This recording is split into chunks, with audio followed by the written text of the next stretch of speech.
समझाने का, काल से बचाने का, जाति ना वर्ण माना, सभी को एक सजाना, शरण उनकी जो आया उसे भाव मार लगाया, भटके को राह दिखा के भक्ति का ज्ञान बताया, उनकी महिमा का। जब पूरा संसार कर्म के बंधन में उलझा हुआ था, तब परमात्मा स्वरूप सद्गुरु कबीर साहेब धरती पर प्रकट हुए और उन्होंने बताया कि हर जीव चारों हानि में कर्म के कारण ही फंसा है। धरती, आकाश, वायु, सूर्य, चंद्र, ब्रह्मा, विष्णु, यहाँ तक कि गौरी गणेश, 7 वार, 15 तिथियां और 9 ग्रह, सब कुछ कर्म के अधीन हैं। रामकृष्ण जैसे अवतार भी कर्म से बंधे रहे।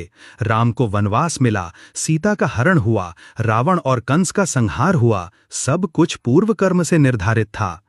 कबीर साहिब, ये संसार इतना आकर्षक क्यों लगता है, जबकि सब मिट्टी का ही तो है? बेटा, ये संसार सच में मिट्टी का है।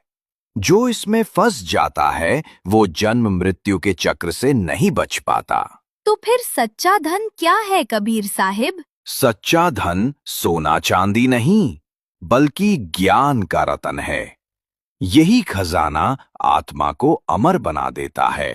कबीर साहिब, ये ज्ञान कैसे पाया जा सकता है?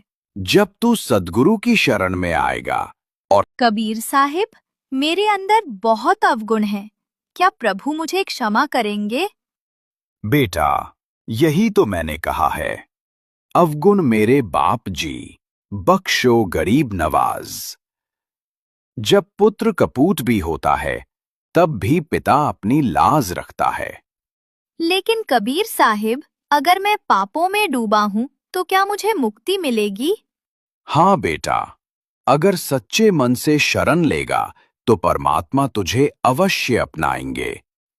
उनकी दया। कबीर साहिब, हमारे पास धन दौलत, घर और सुख सुविधाएं तो हैं, फिर भी मन को चैन क्यों नहीं मिलता? बेटा, यदि सुख हो लेकिन शांति ना हो तो समझना कि तुम सुविधा को ही सुख मान बैठे हो। तो फिर असली सुख कहाँ मिलेगा? जब मन सत्य नाम में लगेगा तब आत्मा शांत होगी। वही असली सुख है जो कभी कम नहीं होता। क्या भोग विलास और वस्तुएं सुख नहीं देती? वे सुविधा हैं बेटा, असली सुख नहीं। सुख वही है